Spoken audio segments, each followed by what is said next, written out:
उड़ने की आशा में कौन है जो साहिली को रात को मैसेज करेगा और वो क्या बताना चाहता है। आज का एपिसोड बेहद ही इंटरेस्टिंग होने वाला है। जानने से पहले आप हमारे चैनल डेली रूट को सब्सक्राइब जरूर कर लें। एपिसोड के आते ही आपको नोटिफिकेशन मिल जाएगा। तो चलिए आज के एपिसोड की स्टार्टिंग करते हैं। हम देखते हैं रेनू कहती है, प्रेश कल जो मेरी स्पीच होगी उसे मैं बहुत ही छोटी करूंगी। वो स्पीच की रिहर्सल करती है, कैसे रिबन कटेगा वो पूरी की पूरी प्लानिंग करने लग जाती है। तभी रेनू के फोन पर मैसेज आते हैं। वो मैसेज को देखकर बेहद खुश होती है और प्रेश को कहती है, स्पीच को गोली मारो, तुम बैठो। विशाल जी ने खाने की लिस्ट भेजी है। वो प्रेश को बताती है क्या क्या है खाने में। रेनू कहती है पता नहीं क्या क्या है, इतनी लंबी लिस्ट है। रेनू खुश हो जाती है और कहती है कि ये विशाल मेरा कितना बड़ा फैन निकला। तभी पांडे जी आते हैं। वो कहते हैं रेणुका जी। रेनू कहती है पहले बैठ तो जाइए, आराम से बताइए। तभी सचिन और साहिली भी आ जाते हैं। रेनू पांडे जी से कहती है कि बताइए कैसे आना हुआ। पांडे जी कहते हैं इसके लिए आना हुआ, ये देखिए पूरे 6 महीने का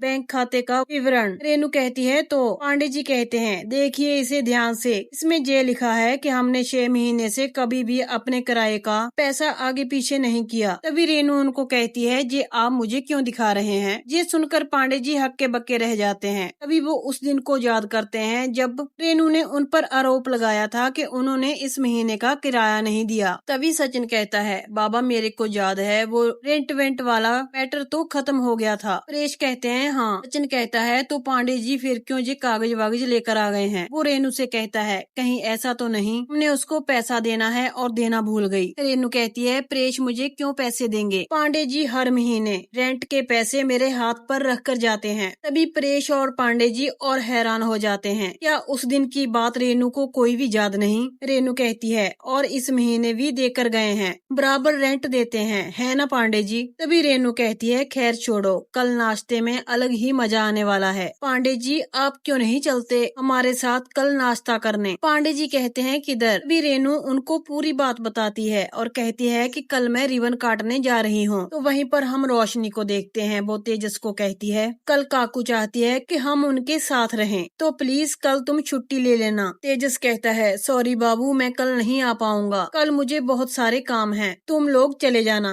रोशनी कहती है तुम कौन से इतने बड़े बिजनेसमैन हो तेजस, तो खुद को इतना बिजी बताते हो। एक सचिन और सहेली हैं, उन्होंने गणपति फूले जाने का प्लान पोस्टपोन कर लिया, वो भी काकू के लिए, और तुम एक दिन छुट्टी नहीं ले सकते काकू के लिए। तेजस रोशनी का कोई भी जवाब नहीं देता और वो वहाँ से चले जाता है। रोशनी कहती है अरे अजीब इंसान है, कुछ नहीं हो सकता इसका। तभी तेजस फोन पर देखता है और कहता है ये किसका पार्सल है, मैंने तो कुछ भी ऑर्डर नहीं किया। तेजस कहता है अरे ये कहीं कनिका तो नहीं है, मैं क्या करूँ, चलो देखते हैं। तेजस बाहर आता है, तब तक वो पार्सल रोशनी ले लेती है। तभी तेजस रोशनी के हाथ से छीन लेता है और कहता है ये तो मेरा है। तभी रोशनी कहती है क्या हुआ तेजस, तुम्हारे माथे पर इतना पसीना और ये भी इस पार्सल के लिए, ऐसा इसमें क्या है। तेजस तो बातों को बदलना जानता है, वो पल में बातें बदल लेता है। वो कहता है कुछ नहीं, गर्मी है, ये पार्सल तो मेरे एकेडमी का है जो मुझे देविका मैम को देना है। रोशनी कहती है अच्छा। वो तेजस के हाथ से पार्सल लेती है और कहती है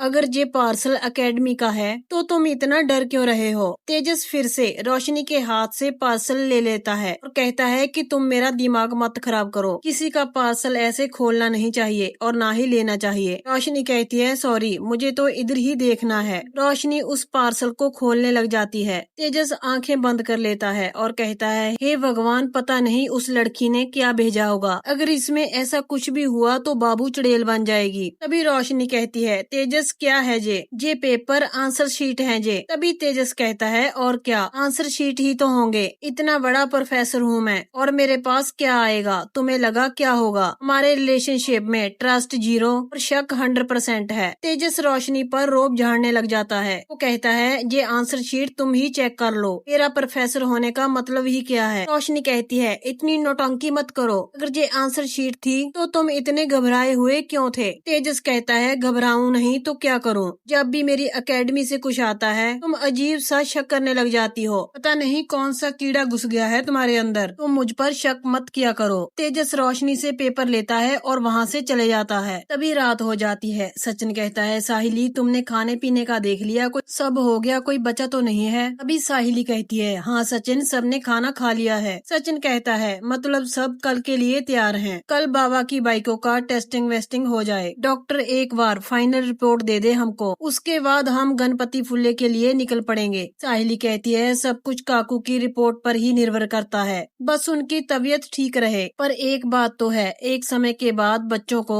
अपने आई बाबा का ध्यान वैसे ही रखना पड़ता है जैसे उन्होंने बचपन में अपने बच्चों का ख्याल रखा होता है। सचिन कहता है, बात तो तेरी बरोबर है, पर साहिली मुझे इतना जल्दी देखना पड़ेगा ये मेरे को मालूम नहीं था। अभी तो मैं चाहता हूँ बाबा और बाबा की वाइकों की तबीयत ठीक रहे। अभी मुझसे जितना हो पा रहा है मैं कर रहा हूँ, इससे ज्यादा मैं क्या ही करूँगा। मेरे को समझ नहीं आ रहा है मैं ठीक तो कर रहा हूँ ना? साहिली कहती है, तुम सब ठीक कर रहे हो, तुम बिल्कुल भी चिंता मत करो। बस हमें भगवान से प्रार्थना करनी है कि काकू की तबीयत भी ठीक रहे। और हाँ, हमें गणपति फुल्ले के बारे में भी सोचना है। सचिन कहता है, ये सब हम बाद में सोचेंगे, चल अभी सोते हैं, सुबह उठना भी है। सचिन सो जाता है। साहिली अपने मन में सोचती है, काकू एक बार ठीक हो जाए, हमें गणपति फुल्ले तो जाना ही है। हमें अपने बारे में और अपनी बेटी के बारे में सोचना ही होगा। साहिली लेटने ही वाली होती है, तभी उसके फोन पर मैसेज आते हैं। उस मैसेज में लिखा होता है, 7 साल पहले का सच कुछ और था। ये देखकर साहिली पूरी तरह परेशान हो जाती है। वो कहती है कि इसका मतलब क्या है? तभी साहिली उस वक्त के बारे में सोचने लग जाती है जब उसका बच्चा उससे हमेशा के लिए छिन गया था। तभी साहिली के हाथ से फोन छूट जाता है। इतनी आवाज सुनकर सचिन उठता है और कहता है कि साहिली क्या हुआ? तभी साहिली वो मैसेज सचिन को दिखाती है। सचिन कहता है, ये कौन है? तभी सचिन उसी नंबर पर फोन लगाने लग जाता है। सचिन कहता है, साहिली ये नंबर तो लग ही नहीं रहा, मुझे लगता है कोई फालतू में घटिया मजाक कर रहा है, तू इस पर ध्यान मत दे प्लीज, अपन को मालूम ही नहीं है ये किसका नंबर है। मगर साहिली पूरी तरह घबराई हुई होती है। सचिन उसे कहता है, तुम्हें पानी पीना है? साहिली कहती है, नहीं, शायद तुम ठीक ही बोल रहे हो, वरना कोई ऐसे अननोन नंबर से अधूरा मैसेज क्यों भेजेगा?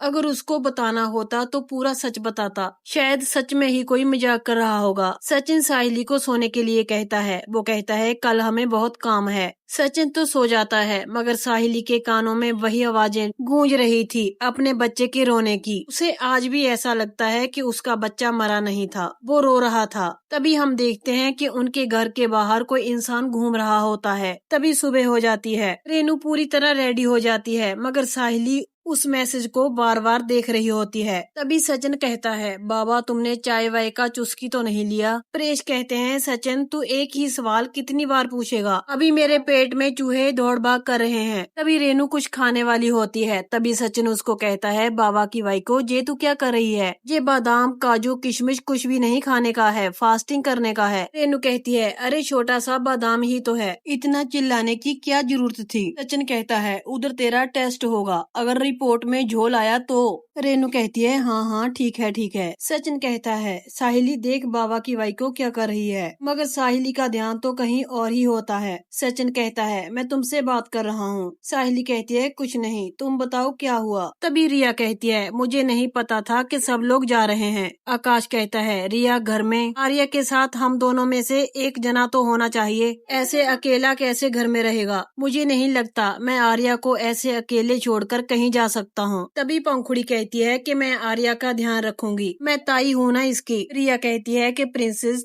आप तो खुद भी इतने छोटे हो, आप कैसे उसका ध्यान रखोगे? तभी पंखुड़ी कहती है, नहीं काकी, अभी मैं छोटी नहीं हूँ। रिया कहती है, आप पक्का आर्या का ध्यान रख लोगे? पंखुड़ी कहती है कि जैस काकी। तभी आकाश कुंदा को कहता है, हम लोग बाहर जा रहे हैं तो प्लीज तुम आर्या का ध्यान रखना, अगर कुछ भी हो तो तुम मुझे फोन कर देना। कुंदा कहती है, ठीक है, मैं बच्चों को संभाल लूंगी। रेनू कहती है, अगर हो गया हो तो अब चलें? तभी लक्ष्य कहता है, सब जाएंगे, मतलब आज मैं घर का हेड बॉय हूँ। पंखुड़ी कहती है, नहीं तू बैड बॉय है, मैं स्मार्ट हूँ, इसलिए हेड गर्ल मैं ही रहूंगी। तभी वहाँ पर पांडे जी आ जाते हैं। सचिन उनको कहता है, सूबेदार जी आज आपको सीटी वीटी नहीं बजाने का है, बस आपको आज थोड़ा ध्यान रखने का है, अगर कुछ होगा तो आप फटाफट से मुझे फोन मार देना। तभी साहिली कहती है, रिया अब टेंशन की बात नहीं है, कुंदा के साथ साथ सूबेदार जी भी हैं आर्या का ध्यान रखने के लिए। तुम दोनों बाहर काम के लिए जा सकते हो। तभी रेनू कहती है, सब लोग बैठे क्यों हो, चलो अब निकलना है।